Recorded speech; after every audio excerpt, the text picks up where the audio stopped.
Welcome to the Behavioral Grooves Podcast. My name is Kurt Nelson. And I'm Tim Houlihan. We interview interesting people in order to unlock insights into behavioral science and how we can apply them to work and life.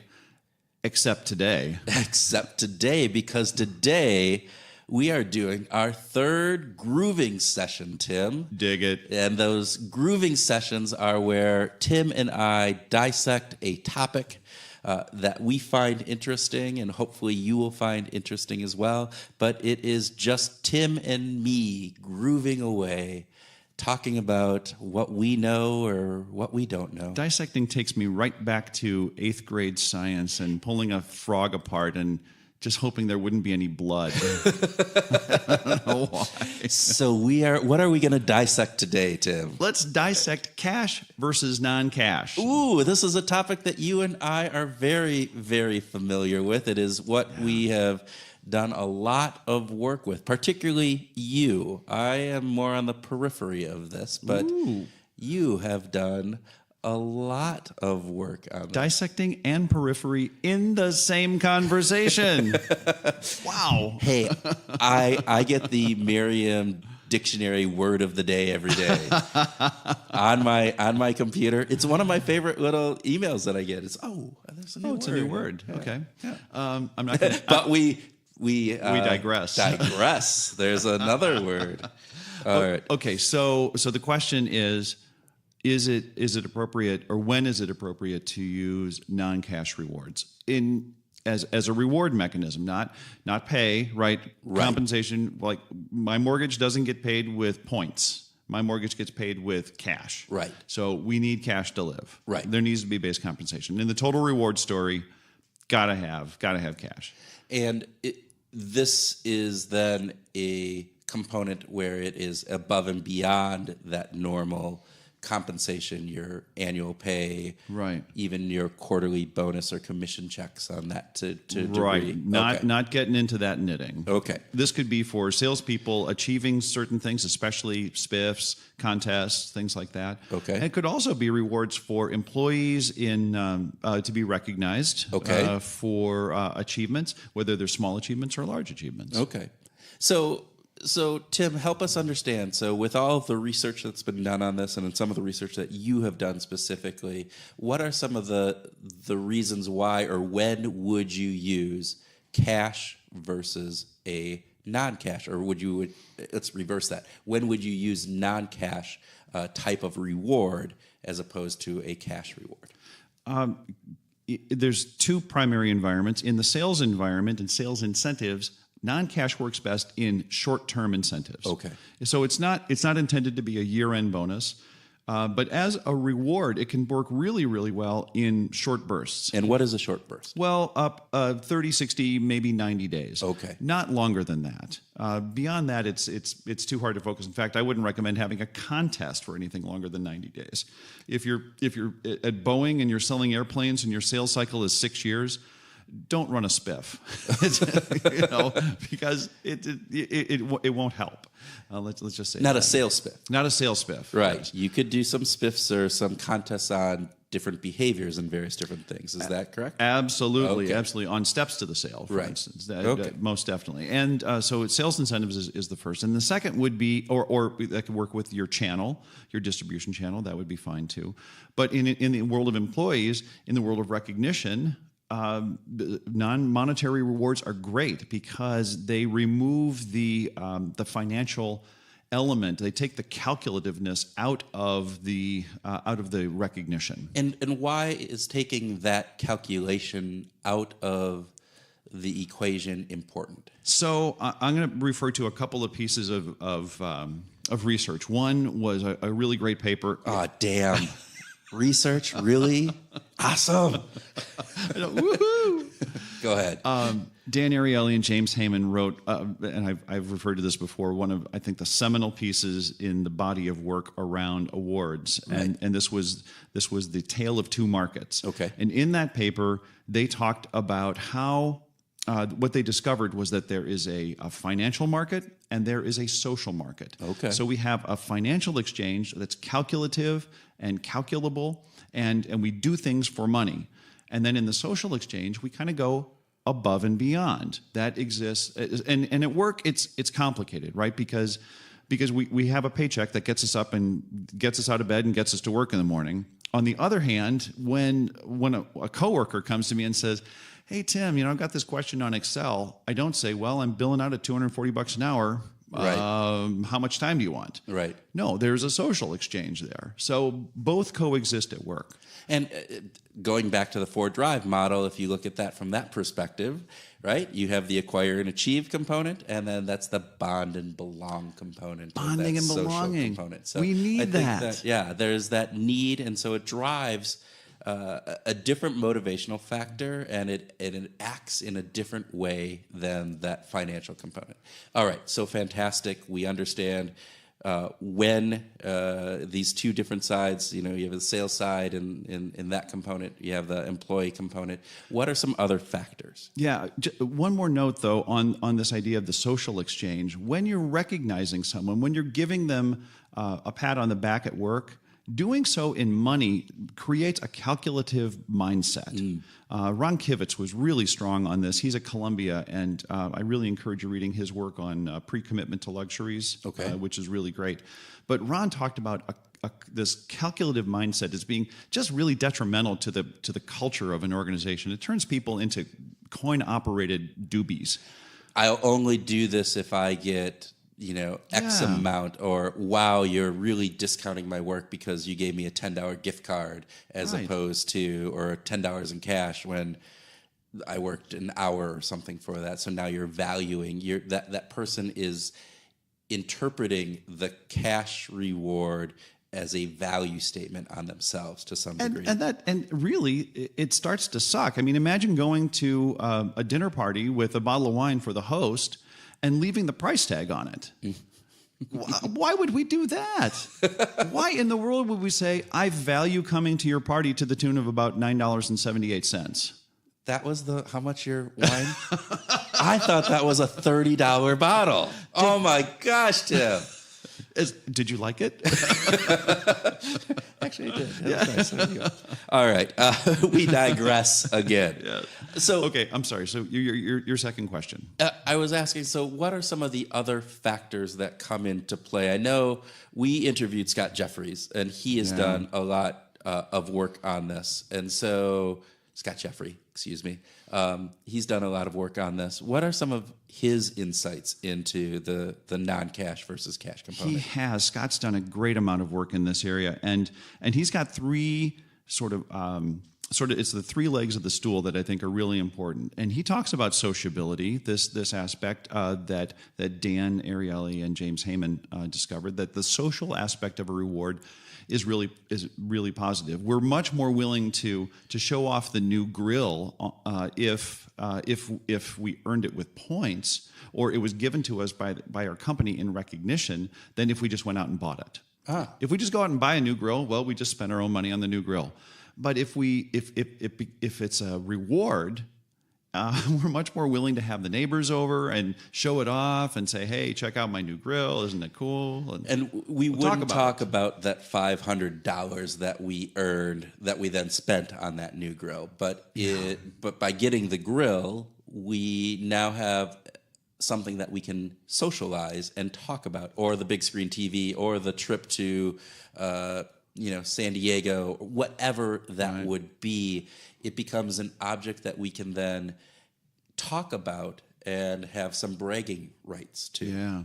Well, and I think this gets back to Ed Diener's work on happiness, and how we really don't express our happiness with the wealth itself, with the money. We express it with things. Oh. We demonstrate our wealth by having new things in our home, or taking more extravagant vacations, or being able to take time to go to yoga 3 times a week. That's a sign of wealth, and that's much more sociable than it is otherwise. But you had asked about Scott. Right. So the sociable aspect is the first part. The second part is separability. That and this kind of gets back to Richard Thaler and mental accounting. Oh, yes. Where the money. This is the take the bottle of wine to the party, and we take the label off. We're trying to separate the item itself from the cash value. And when we do that, we experience things differently. Okay, how does that work? Well, so it's not that we don't know the price of everything. We actually have a pretty good idea about a lot of prices. Yeah, I But knew that bottle of wine. did you know that? Probably closer to the $10 range than the But you $50 range. still liked it. I did. You still liked it. So when we intentionally separate the dollar value from the reward, it actually allows us to focus on the item itself rather than on the cash value. Oh, interesting. How about that? Well, and okay, so and- what's this third part? So the third part is justifiability. Okay. Yeah, and this gets into an aspect that you like to talk about in hedonic luxuries. Right. Right? Yeah, and so the justifiability component is, and it goes back again to Thaler and his mental accounting, right? Where we put, if we earn $1,000, that money gets automatically just in our brains put into separate accounts. Like, oh, well, I should put $200 away of this for our savings plan because we usually put 20% in savings. And But we don't. well, we don't. And then I should have some part because I got the car that needs new tires. And then, wow, I have $400 left that I might be able to spend on myself. And the justifiability component comes into, if you're given an award or a non-cash merchandise and it has some luxury component on it, there's no guilt associated with you earning that. There isn't, oh, I should have put that, some of that money away and done this. And I always talk about, if I'm out buying a new driver for my golf game, right? I'm not a big golfer, but hey, I'm getting a little better, just a little. And I want to go to the next level and I want to get that new driver. And I can buy a driver for $600. Right, but there's another driver that's right next to it that's for $150. I would really like that $600 driver, but in my head, I know I should probably just buy the $150 Because driver. you can't justify spending $600 on it. Exactly, that is just outlandish. However, if that is the award that I get for completing this contest, or it's one of the awards that I get to choose from, I don't have that guilt. I do not have the guilt component. Right. And so it's about hedonic luxuries. And so hedonic isn't hedonism.